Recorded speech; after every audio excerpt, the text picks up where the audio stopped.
Hello दोस्तों, स्वागत है आप सभी का आपके अपने चैनल ऑनलाइन स्टडी में। दोस्तों आज हम बिहार एसएससी इंटर स्तरीय परीक्षा का हेल्प प्रश्न पत्र जो है 29/1/2017 में जो प्रश्न पूछा गया है उसका जो है प्रीवियस ईयर इस वीडियो के माध्यम से आपको कराने का प्रयास करूंगा। तो दोस्तों वीडियो अगर अच्छा लगे तो वीडियो को लाइक शेयर जरूर कीजिएगा। अगर आप बिहार एसएससी के एपिसोड 1 से लेकर एपिसोड 5 का वीडियो अगर नहीं देखे हैं तो दोस्तों वीडियो ज़रूर देख लें। तो चलिए दोस्तों, बिहार एसएससी के 6ठे एपिसोड में आपका स्वागत है। तो चलिए शुरू करते हैं। सबसे जो पहला आपका क्वेश्चन है कि नेशनल हेराल्ड समाचार पत्र जो है किसने प्रारंभ किया था। आपका जो क्वेश्चन है दोस्तों कि नेशनल हेराल्ड समाचार पत्र किसने प्रारंभ किया था। तो आपका जो नेशनल हेराल्ड समाचार पत्र जो है जवाहरलाल नेहरू ने प्रारंभ किया था। तो आपका ऑप्शन नंबर बी जो है बिल्कुल करेक्ट है। अगले क्वेश्चन की ओर बढ़ते हैं। अगला जो क्वेश्चन है कि मेगास्थनीज चंद्रगुप्त मौर्य के कार्यकाल में क्या था। तो मेगास्थनीज जो है चंद्रगुप्त मौर्य के दरबार में क्या था, राजदूत था। तो आपका ऑप्शन नंबर बी जो है बिल्कुल करेक्ट है। अगले क्वेश्चन की ओर बढ़ते हैं। गुरु गोविंद सिंह की जो शिक्षा है, तो गुरु गोविंद सिंह की शिक्षा कहाँ पर हुई थी और उन्होंने पर्शियन कहाँ सीखी थी। तो गुरु गोविंद सिंह की शिक्षा जो है पटना में हुई थी। उसने पर्शियन जो सीखी थी, कहाँ सीखी थी, वो पटना में सीखी थी। और गुरु गोविंद सिंह जो थे वो सिक्कों के 10वें गुरु के रूप में जाना जाता है। सिक्कों के 10वें गुरु जो है 10वें गुरु गोविंद सिंह एवं अंतिम गुरु गोविंद सिंह थे। तो आपका जो पटना में उन्होंने शिक्षा ग्रहण किया था। तो आपका ऑप्शन नंबर सी जो है बिल्कुल करेक्ट है। अगले क्वेश्चन की ओर बढ़ते हैं कि अमजद अली खान जो है वो किस यंत्र बजाने के लिए जाने जाते हैं। तो अमजद अली खान जो थे वो सरोद बजाने के लिए जाने जाते हैं। तो आपका ऑप्शन नंबर ए जो है बिल्कुल करेक्ट है। अगले क्वेश्चन की ओर बढ़ते हैं कि ओबेकस की खोज इस दौरान हुई थी। ओबेकस की खोज जो हुई थी वो ग्रीस सभ्यता काल के दौरान हुई थी। ओबेकस की खोज जो है इस दौरान हुई थी तो ग्रीस सभ्यता काल के दौरान हुई थी। अगले क्वेश्चन की ओर बढ़ते हैं कि 18वीं शताब्दी में किस देश ने जर्मनी पर शासन किया था।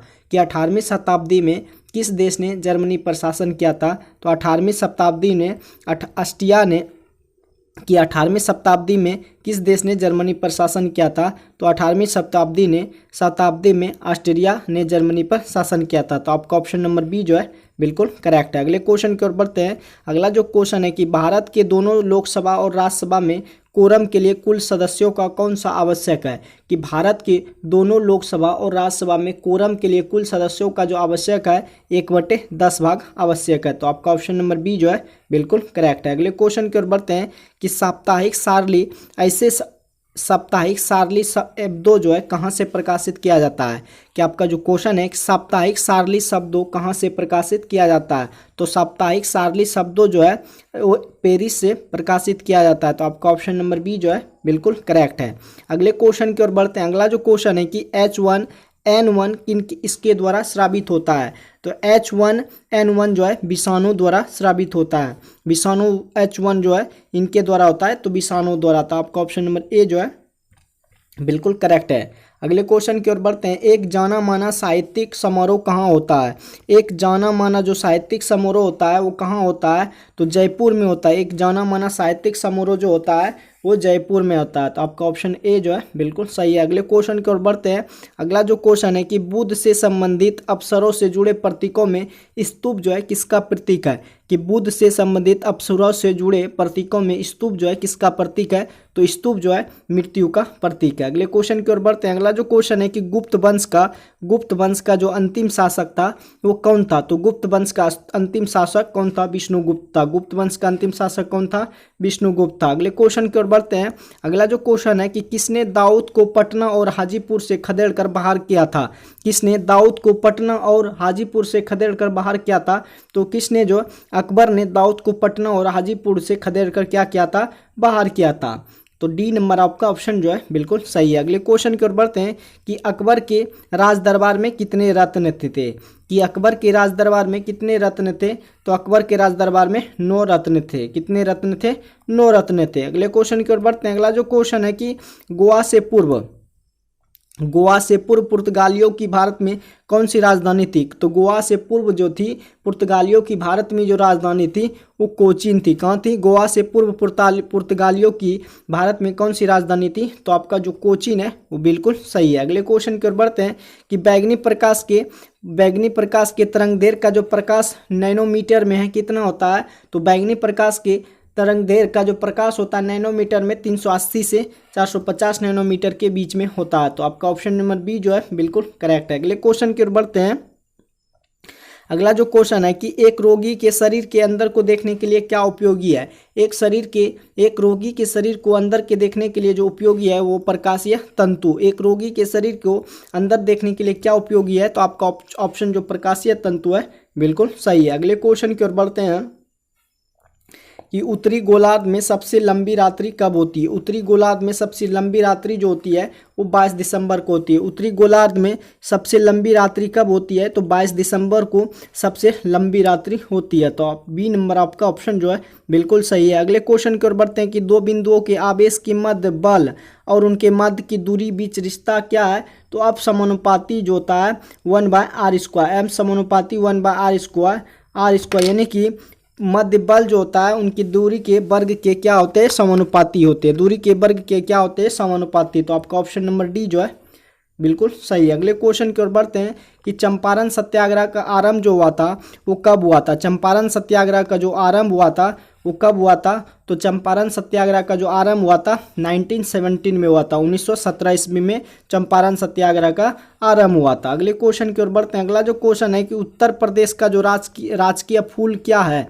कि उत्तर प्रदेश का राजकीय फूल क्या है? तो उत्तर प्रदेश का जो राजकीय फूल है वो दोस्तों आपका पलाश है। तो आपका ऑप्शन नंबर बी जो है बिल्कुल करेक्ट है। अगले क्वेश्चन की ओर बढ़ते हैं। अगला जो क्वेश्चन है कि भारत में प्रथम ऊनी कपड़ों की मिल कहाँ खोली गई? कि भारत में प्रथम ऊनी कपड़ों की मिल जो है कानपुर में खोली गई थी। भारत में ऊनी कपड़ों की जो मिल कहाँ खोली गई थी? कानपुर में खोली गई थी। सी नंबर आपका ऑप्शन बिल्कुल सही है। अगले क्वेश्चन की ओर बढ़ते हैं कि प्राकृतिक रेशम की कितने मुख्य किस्में हैं? तो प्राकृतिक रेशम की मुख्य कितनी किस्में हैं? तो प्राकृतिक रेशम की मुख्यतः 4 किस्में हैं। तो आपका ऑप्शन बी जो है बिल्कुल करेक्ट है। अगले क्वेश्चन की ओर बढ़ते हैं कि जलियांवाला बाग जो है कहाँ पर है? आपका जो क्वेश्चन है दोस्तों कि जलियांवाला बाग कहाँ पर है? तो आप लोग कमेंट में आंसर दीजिएगा कि जलियांवाला बाग जो है आपका अमृतसर में। जलियांवाला बाग कहाँ पे है? अमृतसर में है। नेक्स्ट क्वेश्चन की ओर बढ़ते हैं कि तमिलनाडु में पाई जाने वाली मुख्य जनजाति क्या है? कि तमिलनाडु में पाई जाने वाली मुख्य जनजाति क्या है? तो तमिलनाडु में पाई जाने वाली मुख्य जनजाति जो है आपका इरूला है। तमिलनाडु में पाई जाने वाली जो मुख्य जनजाति है आपका इरूला है। तो आपका ऑप्शन ए जो है बिल्कुल सही है। अगले क्वेश्चन की ओर बढ़ते हैं कि जारवा जनजाति कहाँ पर पाई जाती है? तो जारवा जनजाति जो होती है वो अंडमान निकोबार द्वीप समूह में पाई जाती है। जारवा जनजाति यहाँ पर पाई जाती है। कहाँ पे? अंडमान निकोबार द्वीप समूह में कौन सी जनजाति पाई जाती है? जारवा जनजाति पाई जाती है। अगला जो क्वेश्चन आपके स्क्रीन पर कि भारत की सर्वप्रथम वन्यजीव संरक्षण परियोजना का नाम क्या था? कि भारत की सर्वप्रथम वन्यजीव संरक्षण परियोजना का नाम जो था वो क्या था? हनगुल था। आपका ऑप्शन नंबर डी जो है बिल्कुल करेक्ट है। अगले क्वेश्चन की ओर बढ़ते हैं। अगला जो क्वेश्चन आपके स्क्रीन पर कि नीति आयोग का जो प्रारंभ हुआ था कब हुआ था? नीति आयोग का जो प्रारंभ हुआ था वो कब हुआ था? तो जनवरी 2015 में नीति आयोग का प्रारंभ हुआ था। आपका ऑप्शन ए जो है बिल्कुल सही है। अगले क्वेश्चन की ओर बढ़ते हैं कि पबनार आश्रम के संस्थापक कौन थे? कि पबनार आश्रम के जो संस्थापक थे वो विनोबा भावे थे। पबनार आश्रम के जो संस्थापक थे वो विनोबा भावे थे। पबनार आश्रम के संस्थापक कौन थे? विनोबा भावे थे। तो आपका ऑप्शन नंबर सी जो है बिल्कुल सही है। अगले क्वेश्चन की ओर बढ़ते हैं। जम्मू और कश्मीर की शासकीय भाषा कौन सी है? तो जम्मू और कश्मीर की जो शासकीय भाषा है वो क्या है? उर्दू है। तो आपका ऑप्शन सी जो है बिल्कुल करेक्ट है। अगले क्वेश्चन की ओर बढ़ते हैं। जापान की संसद क्या कहलाती है? तो जापान की संसद जो कहलाती है वो डायट कहलाती है। जापान की संसद क्या कहलाती है? डायट कहलाती है। अगले क्वेश्चन की ओर बढ़ते हैं कि रियाल जो है किस देश की मुद्रा है? रियाल जो है किस देश की मुद्रा है? तो रियाल जो मुद्रा है वो सऊदी अरब की मुद्रा है। रियाल जो है किस देश की मुद्रा है? तो रियाल जो है सऊदी अरब की मुद्रा है। अगले क्वेश्चन की ओर बढ़ते हैं कि भारतीय झंडे में चक्र का रंग कैसा है? कि भारतीय जो झंडा है जिसमें कि 24 तीलियां होती है उसका रंग कैसा होता है? तो भारतीय झंडे में चक्र का जो रंग होता है वो नीला होता है। भारतीय झंडे में चक्र का रंग क्या होता है? नीला होता है। अगले क्वेश्चन की ओर बढ़ते हैं कि वंदे मातरम का अंग्रेजी में अनुवाद किसने किया था? कि वंदे मातरम का अंग्रेजी में जो अनुवाद किया था वो किसने किया था? तो वंदे मातरम जो किया था किसने किया था? अरविंद घोष ने अंग्रेजी में अनुवाद किया था। तो आपका ऑप्शन नंबर सी जो है बिल्कुल सही है। अगले क्वेश्चन की ओर बढ़ते हैं। एक चैत्र प्राय पड़ता है इस दिन को। तो चैत्र माह जो पड़ता है वो 22 मार्च को पड़ता है। एक चैत्र प्राय पड़ता है इस दिन को, तो 22 मार्च को एक चैत्र के रूप में जाना जाता है। अगले क्वेश्चन की ओर बढ़ते हैं कि सत्यमेव जयते यहाँ से लिया गया है। तो सत्यमेव जयते जो है मुंडकोपनिषद से लिया गया है। सत्यमेव जयते कहाँ से लिया गया है? मुंडकोपनिषद से लिया गया। तो आपका ऑप्शन बी जो है बिल्कुल करेक्ट है। अगले क्वेश्चन की ओर बढ़ते हैं कि मार्च 2016 में गतिमान एक्सप्रेस की आजमाइशी यात्रा दिल्ली और मार्च 2016 में गतिमान एक्सप्रेस की आजमाइशी यात्रा दिल्ली और इस शहर के मध्य चली गई थी। तो कौन सा? दिल्ली और आगरा के बीच जो है गतिमान एक्सप्रेस 2016 में चली गई थी। तो आपका ऑप्शन डी जो है बिल्कुल करेक्ट है। अगले क्वेश्चन की ओर बढ़ते हैं कि जो है किसका उपन्यास जो है द बॉल है? किसका उपनाम जो है द बॉल है? तो राहुल द्रविड़ का जो उपनाम है वो क्या है? द बॉल है। राहुल द्रविड़ का जो उपनाम है क्या है? The ball. आपका ऑप्शन डी जो है बिल्कुल करेक्ट है। अगले क्वेश्चन की ओर बढ़ते हैं कि रेड क्रॉस का जो मुख्यालय है, आपका जो क्वेश्चन है कि रेड क्रॉस का जो मुख्यालय है कहाँ पे है? तो रेड क्रॉस का मुख्यालय जो आपका दोस्तों स्विट्जरलैंड में है। रेड क्रॉस का जो मुख्यालय है आपका स्विट्जरलैंड में है। तो आपका ऑप्शन ए जो है बिल्कुल सही है। अगले क्वेश्चन की ओर बढ़ते हैं कि आनंद मठ के लेखक कौन थे? आनंद मठ के लेखक जो है बंकिम चंद्र चट्टोपाध्याय है। बंकिम चंद्र चट्टोपाध्याय जो है वो क्या है? आनंद मठ के क्या है? लेखक है। अगले क्वेश्चन की ओर बढ़ते हैं। अगला जो क्वेश्चन है कि द ओडेसिटी ऑफ होप किसने लिखी थी? द ओडेसिटी ऑफ होप जो किसने लिखी थी? तो ओबामा ने लिखी थी। द ओडेसिटी ऑफ होप किसने लिखी थी? ओबामा ने लिखी थी। अगले क्वेश्चन की ओर बढ़ते हैं। अगला जो क्वेश्चन है आपकी स्क्रीन पर, समय का वर्णन करते हुए कि समय का वर्णन करते हुए शब्द एडी का अर्थ क्या है? तो एडी का जो अर्थ है वो क्या है? एनो डोमिनी। एडो जो है एनो डोमिनी। एडी का अर्थ होता है एनो डोमिनी। आपका ऑप्शन बी जो है बिल्कुल सही है। अगले क्वेश्चन की ओर बढ़ते हैं कि शहीद दिवस कब मनाया जाता है? तो शहीद दिवस जो है 30 जनवरी को मनाया जाता है। आपका जो क्वेश्चन है कि शहीद दिवस कब मनाया जाता है? तो 30 जनवरी को शहीद दिवस के रूप में मनाया जाता है। अगले क्वेश्चन की ओर बढ़ते हैं कि अपने मोबाइल फ़ोन के ना पहुंच पाने यानी कि एक्सेस होने का डर कहलाता है। यानी कि अपने मोबाइल फ़ोन के ना पहुंच पाने यानी कि एक्सेस खोने का डर क्या कहलाता है? तो नोमोफोबिया कहलाता है। नोमोफोबिया अपने मोबाइल फ़ोन के ना पहुंच पाने यानी कि एक्सेस खोने का डर कहलाता है। नोमोफोबिया कहलाता है। अगले क्वेश्चन की ओर बढ़ते हैं कि सत्यजीत रे के द्वारा निर्देशित सर्वप्रथम चलचित्र क्या है? कि सत्यजीत रे द्वारा निर्देशित सर्वप्रथम चलचित्र जो है वो पाथेर पंचाली। आपका ऑप्शन डी जो है कि पाथेर पंचाली जो है किसने चलचित्र था? सत्यजीत रे के द्वारा पाथेर पंचाली लिखा गया था। अगले क्वेश्चन जो है कि भारत का सबसे बड़ा संग्रहालय कहाँ पर है? तो भारत का जो सबसे बड़ा संग्रहालय है आपका कोलकाता में है। कि भारत का सबसे बड़ा संग्रहालय जो है आपका कोलकाता में है। सी नंबर आपका ऑप्शन बिल्कुल सही है। आपका जो क्वेश्चन है कि पंचतंत्र किसने लिखा था? इस क्वेश्चन का आंसर जो है आप अपने कमेंट बॉक्स में छाप दीजिएगा कि पंचतंत्र के लेखक जो है आप लोग जरूर उम्मीद करते हैं कि आप लोग सही आंसर दिए होंगे। तो पंचतंत्र के जो लेखक थे आपका विष्णु शर्मा थे। पंचतंत्र के लेखक कौन थे? विष्णु शर्मा थे। अगले क्वेश्चन की ओर बढ़ते हैं कि कौन उसके आयुर्वेद के ज्ञान के लिए प्रसिद्ध है? कौन उसके आयुर्वेद के ज्ञान के लिए प्रसिद्ध है? धन्वंतरी जो है आयुर्वेद के ज्ञान के लिए प्रसिद्ध है। धन्वंतरी जो है आयुर्वेद के ज्ञान के लिए प्रसिद्ध है। तो आपका ऑप्शन सी जो है बिल्कुल करेक्ट है। अगले क्वेश्चन की ओर बढ़ते हैं कि आईपीएल क्रिकेट का आरंभ जो है कब हुआ था? आईपीएल क्रिकेट का आरंभ जो है 2008 ईस्वी से हुआ था। आईपीएल क्रिकेट का जो आरंभ हुआ था 2008 ईस्वी से हुआ था। तो सी नंबर आपका ऑप्शन बिल्कुल सही है। अगले क्वेश्चन की ओर बढ़ते हैं कि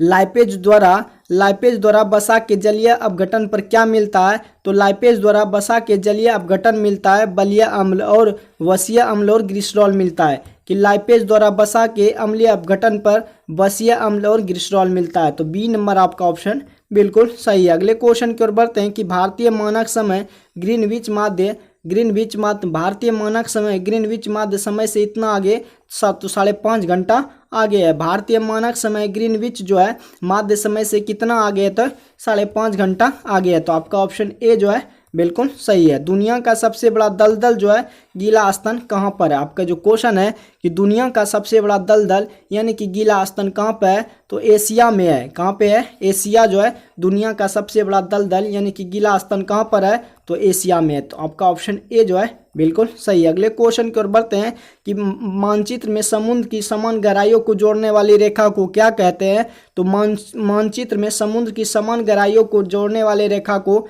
आइसोबात कहते हैं। क्या कहते हैं? आइसोबात। तो आपका ऑप्शन सी जो है बिल्कुल करेक्ट है। अगले क्वेश्चन की ओर बढ़ते हैं। यह एक ठंडी और शुष्क वायु है, उसे क्या कहेंगे? तो यह एक ठंडी और शुष्क वायु है, उसे बोरा कहेंगे। क्या कहेंगे? बोरा। यह एक ठंडी और शुष्क वायु है, उसे बोरा के नाम से जाना जाता है। अगले क्वेश्चन की ओर बढ़ते हैं। वह नदी जो दिल्ली में बहती है उसे क्या कहते हैं? तो वह नदी जो दिल्ली में बहती है उसे क्या कहते हैं? यमुना नदी कहते हैं। वह नदी जो दिल्ली में बहती है उसे यमुना के नाम से जानी जाती है। वह नदी जो दिल्ली में बहती है उसे क्या कहते हैं? यमुना कहते हैं। अगले क्वेश्चन की ओर बढ़ते हैं कि इरावती नदी किस में गिरती है? तो इरावती नदी जो होती है वो बंगाल की खाड़ी में गिरती है। इरावती नदी किस में गिरती है? तो आपका बंगाल की खाड़ी जो है उसमें इरावती नदी गिरती है। अगले क्वेश्चन की ओर बढ़ते हैं कि नदी का एक उथला विस्तार जो नाव पर या गाड़ी से पार किया जा सके उसे क्या कहते हैं? तो नदी का एक उथला विस्तार जो नाव या गाड़ी से पार किया जा सके उसे जो है रीप कहते हैं। उसे क्या कहते हैं? रीप कहते हैं। तो आपका ऑप्शन सी जो है बिल्कुल सही है। दुनिया का सबसे बड़ा द्वीप जो है वो क्या है? तो दुनिया का सबसे बड़ा जो द्वीप है वो क्या है? ग्रीनलैंड है। दुनिया का सबसे बड़ा जो द्वीप है वो क्या है? ग्रीनलैंड। आपका ऑप्शन सी जो है बिल्कुल करेक्ट है। वह एक संग्रहित फल है, वो क्या है? तो आपका जो क्वेश्चन है कि वह एक संग्रहित फल है, तो आपका जो शहतूत है वो क्या है? संग्रहित फल है। शहतूत जो है आपका क्या है? एक संग्रहित फल है। अगले क्वेश्चन की ओर बढ़ते हैं कि बज शहर यहाँ पर है, कि बज शहर जो है यहाँ पर है, तो बज शहर आपका कहाँ पे है? बज शहर जो है ऑस्ट्रिया में है। बज शहर कहाँ पे है? ऑस्ट्रिया में। तो आपका ऑप्शन नंबर बी जो है बिल्कुल करेक्ट है। अगले क्वेश्चन की ओर बढ़ते हैं। अगला जो क्वेश्चन है कि मात्रा ut plus half eighty square चिन्हों का समान अर्थ का आयाम जो है आपका एल हो जाएगा। ut plus half eighty square चिन्हों का जो समान अर्थ है उसका जो आयाम है वो क्या हो जाएगा? एल आपका हो जाएगा। तो आपका ऑप्शन नंबर बी जो है बिल्कुल करेक्ट है। अगले क्वेश्चन की ओर बढ़ते हैं कि शाखीय भौतिकी के नियम इन कणों पर लागू होते हैं जिनका आकार क्या है? तो शाखीय भौतिकी के नियम इन कणों पर लागू होते हैं जिनका जो आकार होता है 10⁻⁻6 मीटर से क्या होता है? ज़्यादा होता है। 10⁻6 मीटर से क्या होता है? ज़्यादा। तो आपका ऑप्शन नंबर ए जो है बिल्कुल सही है। अगले क्वेश्चन की ओर बढ़ते हैं।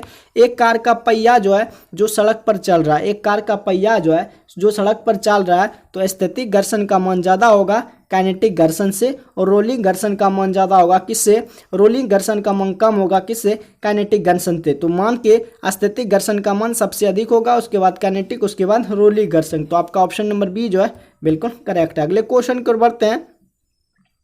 अगला जो क्वेश्चन है कि ध्वनि की गति u और माध्यम का घनत्व p के मध्य यह दर्शाता है, तो v स्क्वायर बराबर v स्क्वायर समानुपाती 1/p।